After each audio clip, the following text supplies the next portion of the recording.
Welcome to Best Practices for 3D Printing, Tips and Design Solutions for FDM Printing. I'm James Keller, a certified SOLIDWORKS expert and instructional designer here at I Get It. In this course, you'll begin by learning 3D printing basics and options, including what 3D printing is, the different printer types available, and what they're used for. Next, you'll learn the differences between CAD and CAM software, and how each is used to create a 3D print. Then you'll learn how to design for 3D printing, including how to deal with difficult geometry, printing supports, assembly prints, and how to troubleshoot common problems associated with FDM printing. And finally, you'll get to practice what you've learned by completing the design workflow for a 3D printed part. In this first unit, you'll learn what 3D printing, also known as additive manufacturing, is, how it works, and what you can make with it. In the Design Considerations unit, you'll learn how to ensure your models are watertight, learn the importance of maintaining units and scale, discover some tips for designing tall and skinny parts and parts with overhanging geometry, and you'll learn about methods used to print multiple parts or print-in-place assemblies. What you're designing for will make a big impact on the settings you use for your 3D printer. Does your part need to be functional or just look pretty? Does it have especially thin areas, or is it tall and skinny? Does it need to be hollow, solid, or exposed to stresses? In this lesson, we'll cover some of the things to think about when designing for these types of features. If a print has thin walls, or a portion with thin areas, like this propeller model, you'll need to adjust the model geometry in CAD or CAM to compensate. This means you'll need to make thin areas thicker, and then sand or remove material later, or otherwise modify your design. I'll cover designing for thin prints in more detail later on. Tall and skinny prints can separate from the build plate, warp, or cause layer separations. This is usually because the layers don't have enough time to cool between sections. There are a few different things you could do to combat these issues, which we'll also cover in an upcoming lesson. When you're designing parts that need to be tough, remember that you don't actually need to print the part solid all the way through. The rigidity for most parts comes from wall thickness, not infill density.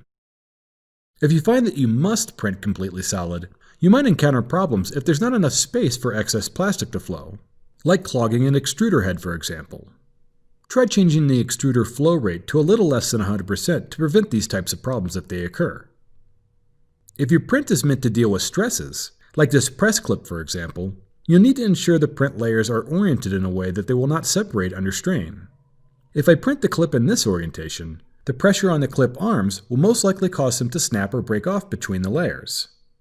But if I orient the model this way,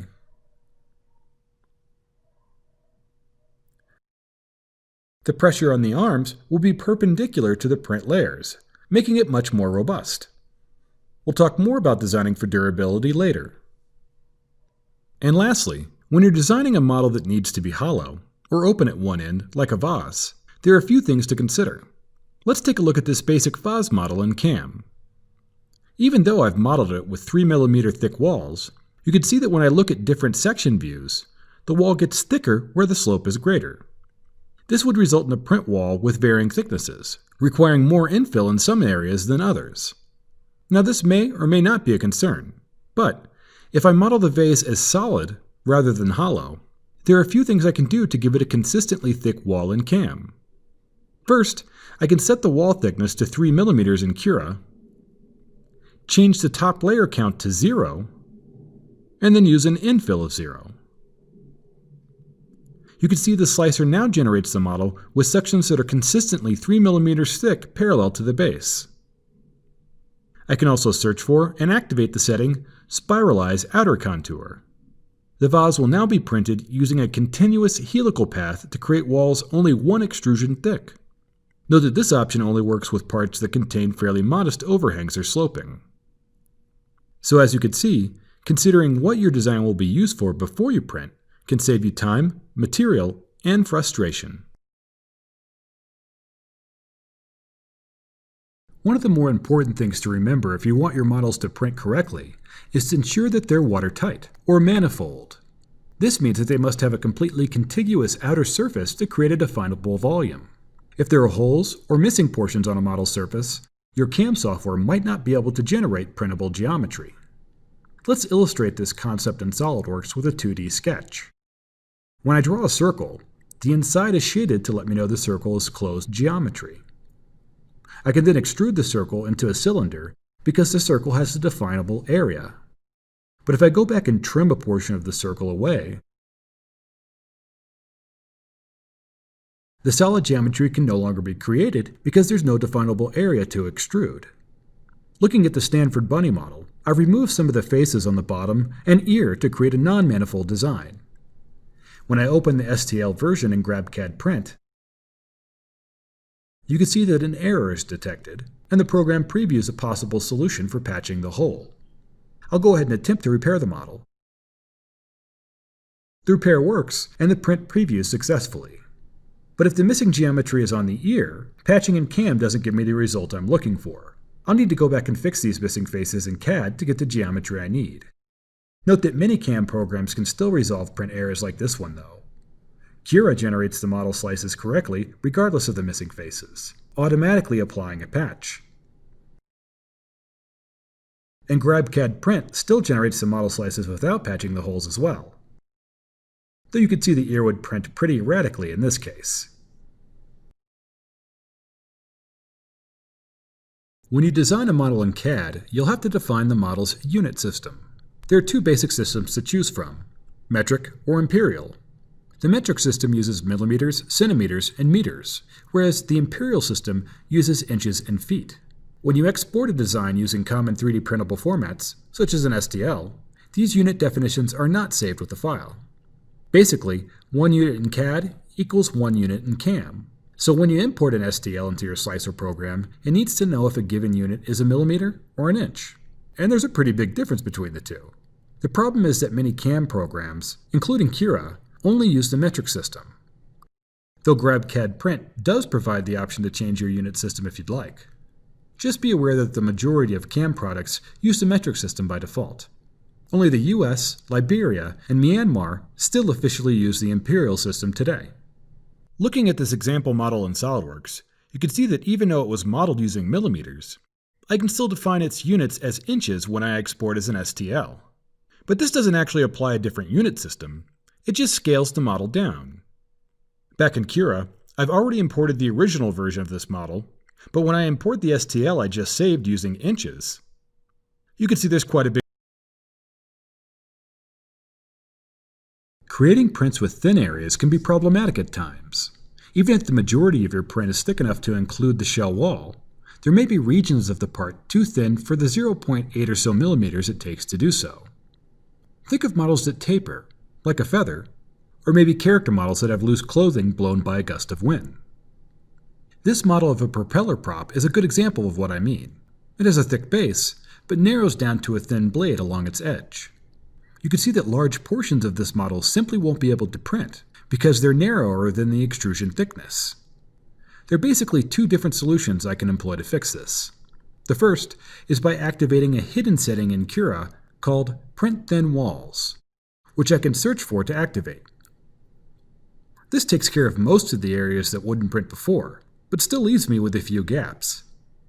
It also creates a noticeable step between the thinner material and shell material, which I wouldn't want in this case. Additionally, these thin areas are actually extruded thinner than the nozzle diameter, so there's a chance they might print a little wonky. The second solution is to simply model the prop a bit thicker, print it, and then sand or remove the material to achieve the finished size I'm looking for. So if I go into SOLIDWORKS and thicken the prop a bit, even if only by 0.3 millimeters, I can save the new file as an STL, and when I bring it into Cura, you can see that there are no longer any missing portions in the print preview. I can even deactivate Print Thin Walls, and the part still previews successfully. One thing I do need to remember to do is to bump up the wall line count a bit, so I don't accidentally sand through the walls into infill during. If you're trying to print tall and skinny prints, like the example shown here, you may encounter problem areas where the material gets a little blobby or messy, especially where the model is narrowest. This is because the print area for each layer is so small that there's not enough time for the plastic to cool before the next layer starts. There are a few things you can do to help correct this though. One is to use a cooling fan during printing. If your printer has one, you need to ensure your slicer settings can turn it on. Cura uses the setting Enable Print Cooling, for example. It allows me to turn the fan on and to adjust its speed. Additionally, you may be able to set your CAM program to slow down between layers, allowing more time for the plastic to cool. Cura uses the setting Minimum Layer Time to do this. One of the best solutions is simply to print multiple iterations of your model. This means that the printer head has to move between models, allowing each layer to adequately cool before the next one's laid down. Now, if you don't need to print multiples, you can use a cooling tower. This is simply a throwaway part you can add to the print bed to achieve the same result. It can also help to wipe off any excess plastic from the extruder head before starting the next layer. I'll just import a small cube, and then scale it in the Z direction to make it a little bit taller than my part. Some CAM programs, like GrabCAD Print, may automatically generate a cooling tower for you, depending on the material you're printing with. PLA doesn't require one, for example, while ABS does. So if you're encountering problems with tall and skinny prints, try cooling the print, slowing down the time between printed layers, or print multiple parts of the same height. Many of your prints may include overhanging geometry, which must be supported during printing, or you'll end up with saggy or broken areas. Most FDM printers can handle overhangs of 45 degrees or higher. If your model doesn't contain any areas like this, it's best to print without any support material at all. But if it does, or contains spanning geometry, you'll need to print supports to ensure a good quality print. There are basically two kinds of support material you can use. With most commercial and some desktop printers, a second extruder allows you to print a dissolvable support material. Looking at our benchy boat in Cura, you can see there are spans and steep angles that will need to be supported. So I'll activate the Generate Support setting, ensure extruder number 2 is used, and then enter an overhang angle of 45 degrees so support isn't added where I don't need it. I want to choose a dissolvable support material for extruder 2, so I'll go with PVA, which dissolves in water and is compatible with PLA or ABS. As you can see, this would create plenty of support for the overhanging areas. And again, since these supports dissolve in water, I just need to soak the part overnight to remove them. Now, if your printer only has one extruder, you'll need to print supports as breakaway material. If I go back and change the support extruder to number 1 in Cura, you can see the amount of support material generated is much less. This is because it creates a looser, lattice-like structure that must be broken or cut away from the model during post-processing. The main problems with breakaway supports are 1. Removing the material can damage or mar your print. 2. If support material is in a hard-to-reach area, you might not be able to remove it all. And 3. All that manual removal takes time. When possible, it's best to print your designs using no support material at all. But if you must use supports, and your CAM program doesn't generate the support geometry you're looking for, try modeling supports in CAD before moving to CAM. In this case, I've modeled a few columns to support key areas on the Stanford Bunny. Cutting away material in just these few spots will be much easier than cutting away automatically generated supports. As you saw in the last video, designing your models so that they don't have to use support geometry is the most efficient way to create an FDM print. Let's take a look at some of the ways we can optimize the design to use little or no support. One of the first things to consider is your model orientation. Think about whether or not a model can be rotated to require less support.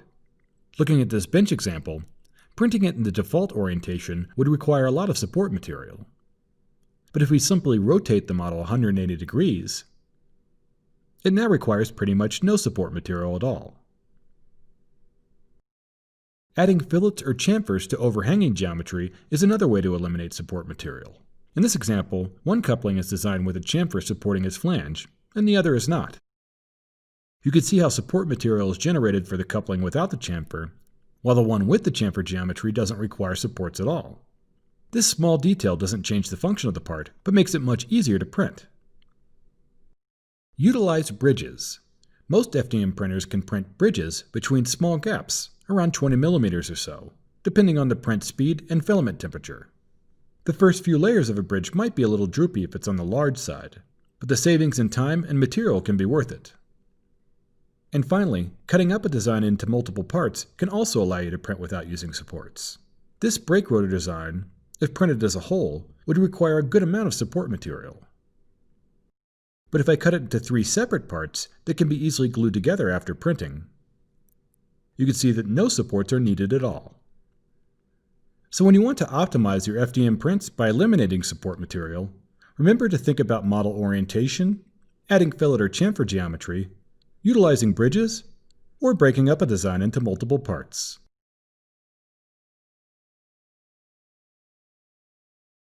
An assembly is basically a collection of parts put together to create a whole. The last video explored breaking up a design to limit support material, but you may also need to break a design into separate parts because it's too large to print as a whole. As you can see, this pig model is way too large to print using this 3D printer. But if I cut it up into 4 separate sections, I can situate the parts to print in 3 different runs. Additionally, I've modeled a few different types of indexing geometry on each of the pig sections so that they'll assemble easily after printing. On the 2 lower quarters, I've added placement pins, alternating between male and female. These will nest into one another when put together, aligning the 2 parts perfectly. For the upper quarters, I'm using a tongue and groove to align the parts. As long as they're assembled on a flat surface, the 2 parts should fit together quickly and accurately. To help align the bottom and upper assemblies, I've added simple holes in which I'll place wooden or plastic dowels. The dowels not only help align the 2 halves, but will make the adhesion between them stronger as well. And remember, you may need to adjust hole clearances a bit to ensure that pins and other indexing geometry fit together well. It's good practice to make sure holes are always a little bit larger than their mating features. Most plastic adhesives, including superglue, will work to bond a 3D printed part together. I especially like superglue because of its fast drying time. You can even spray a mist of water on areas where glue seeps out to dry it instantly.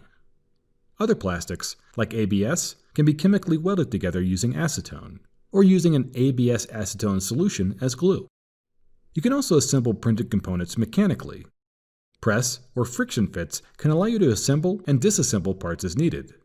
In this example, you can see how the male part snaps and unsnaps from the female part. Though this type of connection might require a good bit of trial and error to work well, so it's good practice to only use press or snap fits when required. And remember to orient these types of parts so that stresses are perpendicular to the print layers. These are only a few methods you can use to create and fit together assemblies. Modeling snap tabs or embedding hardware into printed parts can also help. Whatever methods you use to print assemblies, doing so can often help streamline the 3D printing process. Pre-assembled or print-in-place assemblies are basically printed parts containing integrated hinges, joints, or other types of captured features. There are several approaches you can take to creating these types of prints. One is to include integrated hinge geometry when applicable. You can create a pin hinge as shown here, for example. Note the clearance is maintained between the barrel and pin features as I run through the layers. Dimple hinges can be created as well, by modeling nested cone or sphere features like so. Again, clearances must allow the parts to move freely, but not so much that the parts fit together loosely. You must also consider what type of support material to use, and where it's located. The best solution is to use dissolvable supports because you don't have to access tight areas or mar your prints. But if you need to make a print-in-place assembly using regular support material, you'll need to ensure you can remove the material from any hard-to-reach areas, or components won't be able to move freely. You can also link parts together during printing, like this simple chain for example. You can create telescoping features as well. You just need to ensure the parts are nested flat on the build plate, and ensure there's enough clearance between them. You can see how this example would print small, but can then be expanded much larger than the print area would allow for normally. This nesting method can also be used to optimize regular assembly printing. Note how the top half of this Eiffel Tower model is nested within its base to optimize the printing space. Now these are just a few examples of creating print-in-place assemblies, but as long as you leave proper clearance between integrated parts and can adequately remove any support material, you should be able to print any number of pre-assembled assemblies. So what is 3D printing? 3D printing, also commonly known as additive manufacturing, is basically a method used to make things. The process creates a physical object based on a digital form or model using computer-controlled tools.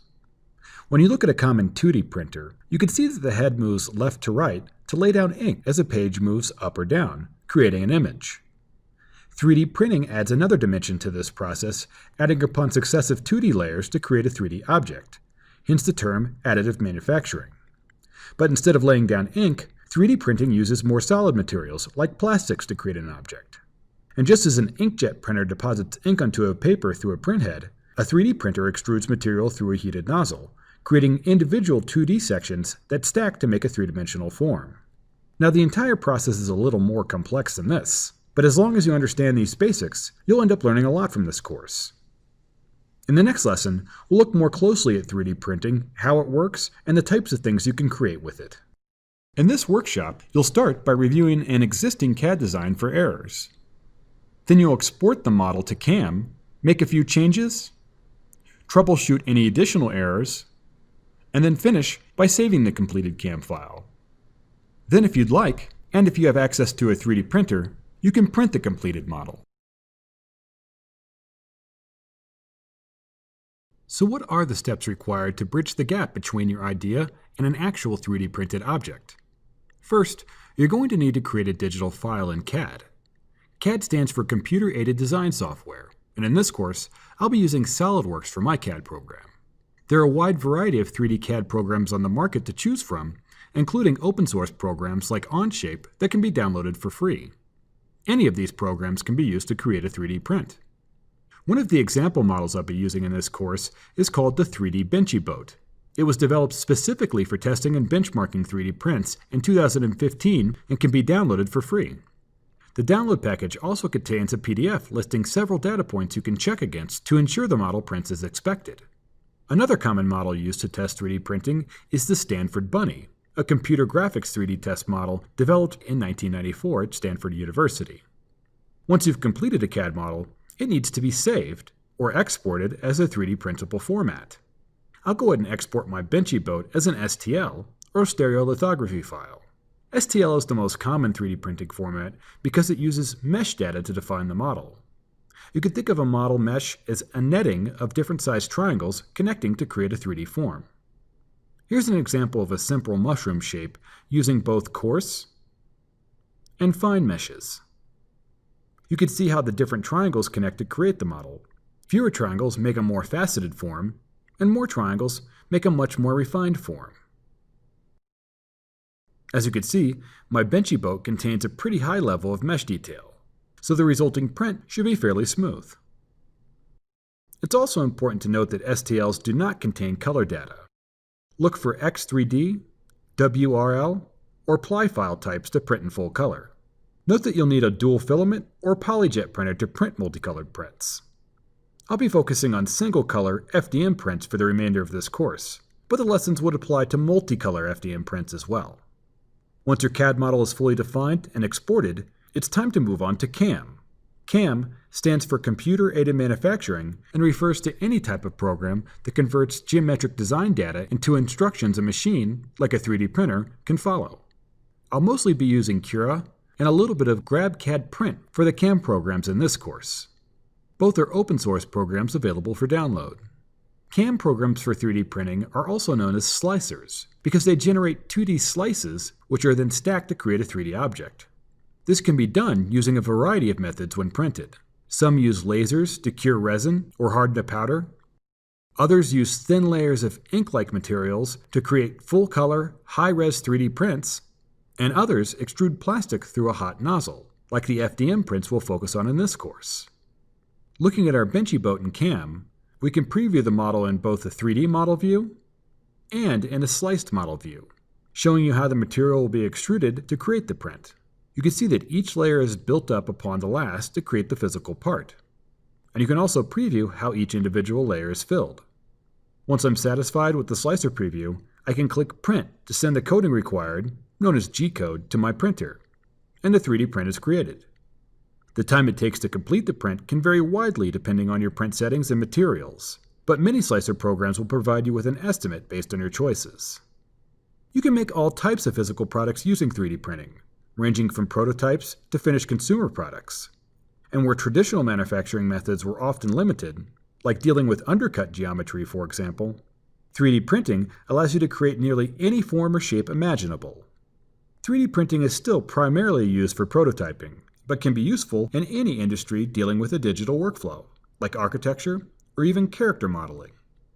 And if you just need 10 or even 100 parts, 3D printing can be a great solution for making a final product, typically requiring a minimal amount of post-processing, like sanding, painting, or individual customizations. In the Your Options unit, you'll learn about the different types of 3D printers on the market today.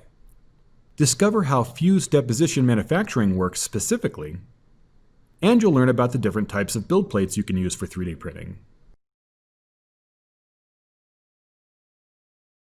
So what type of 3D printer might work for you? Well, to start, you may not even need one.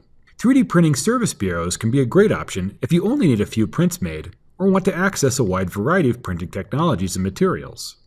These options tend to be priced by the volume of print material used. You simply upload a design for print, choose a material, and a finished product is delivered to you. Using a surface also eliminates the risk of print failures, which can cause frustration and material waste to say the least. Some bureaus even let you sell your products on their marketplace for a royalty. If you decide to buy a 3D printer, a desktop option might be a good place to start.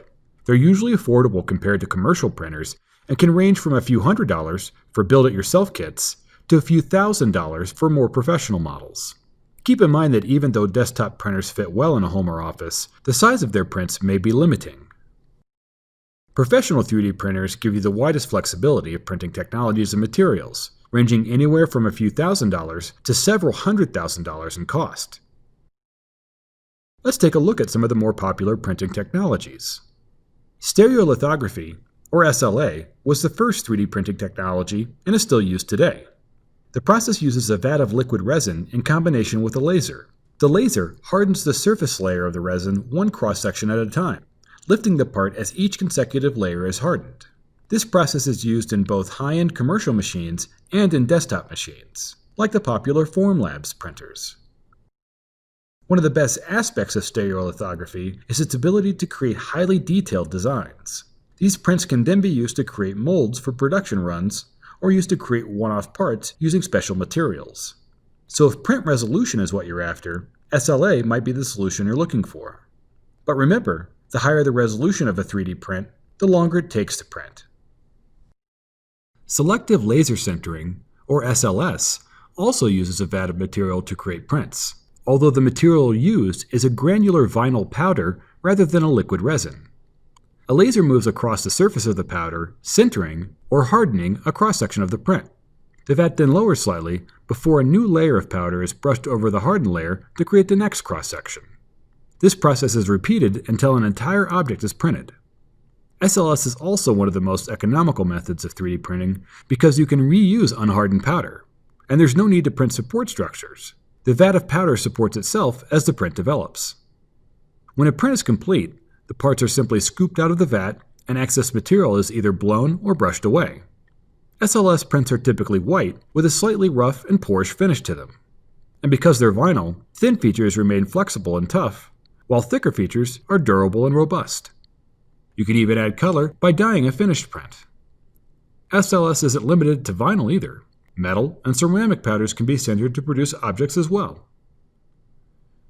Material jetting, or POLYJET prints, are created using technology similar to an inkjet printer. But instead of ink, the ink head deposits thin layers of acrylic resin which are instantly cured by a UV light. And similar to stereolithography, POLYJET prints have great resolution because each layer is so thin.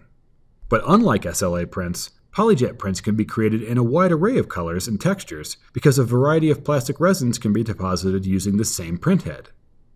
Even the support material, which is typically melted or washed away, is deposited through the same head. The last 3D printing technology I want to cover is called fused deposition modeling, or FDM. This is probably the most common type of 3D printing, and is the process we'll be focusing on for the remainder of this course. This is a filament-based technology and is sometimes referred to as fused filament fabrication or plastic jet printing. The process lays down an extruded line of melted plastic to create each print cross-section, similar to how a glue gun extrudes glue, only much more controlled. Let's take a look at the build plate options used for FDM printing. Basically, you can use either a heated plate or a room temperature plate, so understanding which option is best for a given situation will ensure your prints stick to the build surface. With heated plates, there's a heating element embedded in the plate allowing you to adjust its temperature within a range. These plates also have additional covering such as capped-on tape, glass, or some other heat-resistant surface. Heated plates are great because they can greatly improve print adhesion and work with a lot of different types of plastic. Drawbacks include extra processing time because they have to wait for the plate to heat up and cool down. You also might experience some expansion along the part's bottom edge, which can be a pain to remove or even sand down. There are a few different options for room temperature or unheated build plates. The most common are reusable plates, built from glass, metal, or plastic. Since these plates are reusable, most users cover them with a surface treatment like blue painter's tape or even a thin layer of glue stick. Both help with adhesion and protect the plate's surface. Now, even though unheated plates are more affordable, they really only work with PLA or PLA composite plastics. You'll need to use a heated plate for most other plastics. You can also use disposable build plates. These unheated plates are often designed with specific plastics in mind, so they can be perfect for a given situation, though it can get a bit expensive if you end up requiring a lot of them. Whether you're using a disposable plate or reusable build plate, it's important to consider build plate adhesion. Now, you can always print directly on a build plate surface, with or without a surface treatment.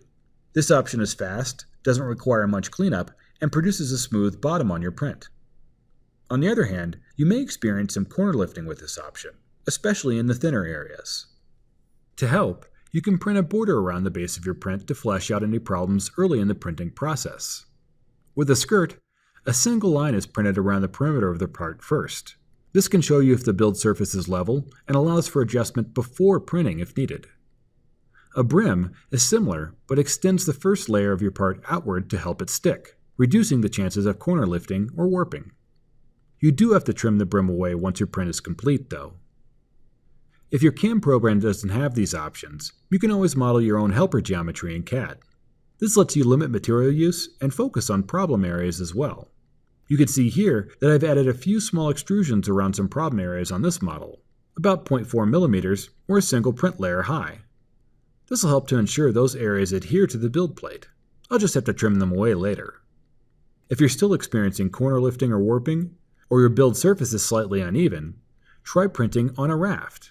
This is a thicker layer of plastic your part will print on top of, which can help with print adhesion and ensure your part prints on a level surface.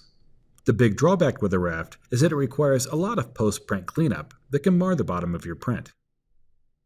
You may find that many of your prints don't require a skirt, brim, or raft, but if you're printing large prints, or there's limited contact between the build surface and the print base, like with tall and skinny prints, using some type of helper geometry should correct adhesion problems. And remember, you'll probably want to use a heated plate when printing with thermoplastics other than PLA. If you find that your prints adhere too much or are hard to remove from the build plate, try modeling a slight fillet or chamfer around the bottom edge of your part. This can help to pry the part away from the plate and also help with any expansion you might experience on the bottom layer when using a heated build plate. In the CAD versus CAM unit, you'll learn the differences between CAD and CAM software, what each is used for, and you'll discover how CAM can be used to print variations of the same CAD model. We've already discussed some of the differences between computer-aided design, or CAD software, and computer-aided manufacturing, or CAM software, and why both are needed to create a 3D print. Let's take a closer look at how these tools interact with one another so you can better understand how to optimize your 3D prints from start to finish. Your 3D print designs are mostly created using a computer-aided design program. I'm using a CAD program called SolidWorks in this course, but the ideas I'll be focusing on are common amongst most CAD programs. This is where the majority of the design choices are made: form and function, size and shape, dimensions and thicknesses. Once your design is complete, you'll then export or save it as a digital file. Probably the most common type used for 3D prints is STL, or stereolithography, which is also the original 3D printing format. 3MF and VRML are a few other common choices. Your exported file is then opened in computer-aided manufacturing software to prepare and print. The CAM software I'll be using primarily in this course is Cura, an open-source program available for free online. CAM programs for 3D printing are also commonly known as slicers, because they essentially slice a 3D model into individual sections, which are transmitted to the 3D printer to produce the whole. CAM is the second opportunity you'll have to make design decisions. Some CAM programs limit your choices to a select number of options, but others provide a wide range of choices. Now, in many cases, you may just have a one-to-one translation of your model from CAD to CAM, where the design you export from CAD is exactly what you print. Other times, you may want to make changes in CAM before printing. For example, the same CAD model was used to create these 4 prints, but the output for each print has been changed in CAM. One was printed completely solid, one using infill, one hollow with thick walls, another hollow part with thin walls. As we progress through this course, you'll learn a lot of design aspects and options that can be controlled by CAM. So understanding when and how to use both CAD and CAM will enable you to create the most efficient 3D prints possible.